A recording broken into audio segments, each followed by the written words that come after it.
वंदे मातरम। जन जन के शोणित से सिंचित जाग उठी सुधियाँ बलिदानी, माँ पर प्राणों की आहुतियाँ।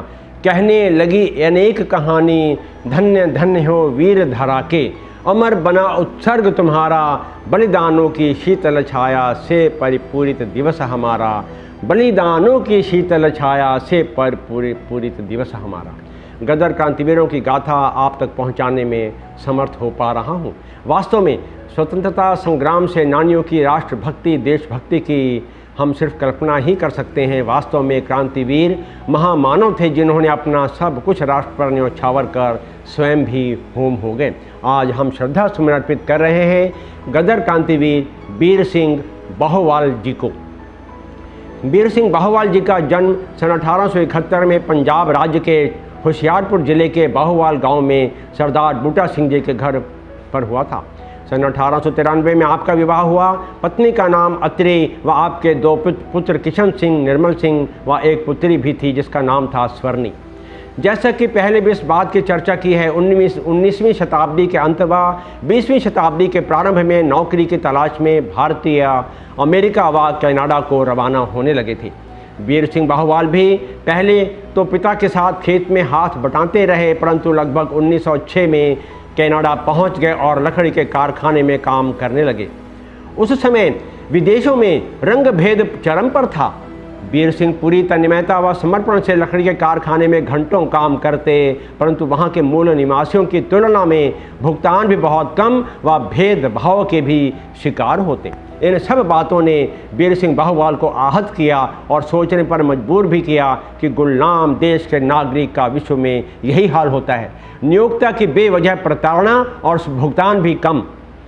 भारत को ब्रिटिश शासन से कैसे मुक्त कराना है, ज्वार भाटे की तरह मन हिलोरे लेने लगा और यह समझ आ गई कि अब भारत को ब्रिटिश शासन से मुक्त कराकर स्वतंत्र देश बनाना है। सन 1913 में अप्रवासी भारतीयों ने गदर पार्टी का गठन किया और वीर सिंह भी देश की आज़ादी के लिए गदर पार्टी में सक्रिय हो गए। सन 1914 में प्रथम विश्व युद्ध के प्रारंभ होने पर गदर क्रांतिवीर अपने वतन लौटने लगे। वीर सिंह बाहोवाल भी भारत आ गए और ब्रिटिश शासन की नज़रों से बचते हुए गांव पहुंच गए और क्रांतिकारी गतिविधियों में सक्रिय भूमिका निभाने लगे। एक ध्येय भारत माँ की आज़ादी और आज़ादी।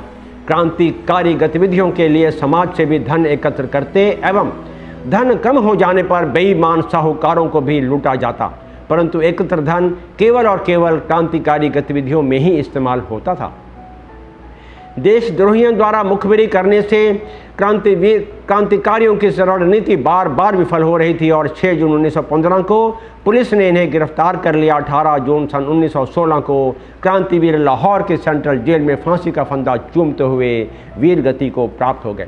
शत शत नमन करते हैं क्रांतिवीर वीर सिंह बाहोवाल जी को। इस अवसर पर श्री प्रमोद शंकर शुक्ल जी की कविता याद आती है।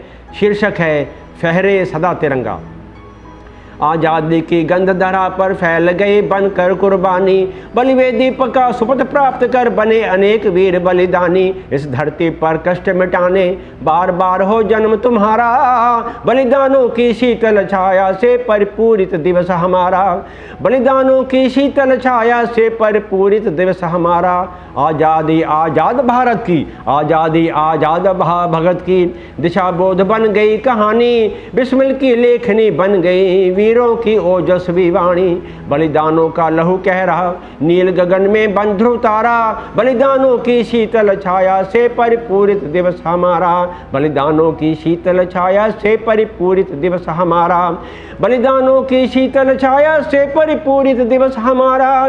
बलिदानों की शीतल छाया से परिपूरित दिवस हमारा। मेरे प्यारे देशवासियों, आशा करता हूँ आपको यह एपिसोड अवश्य पसंद आया होगा। कृपया इसे लाइक, शेयर और सब्सक्राइब करें और हाँ, इस इतिहास को जन जन तक पहुँचाएं। जय हिंद।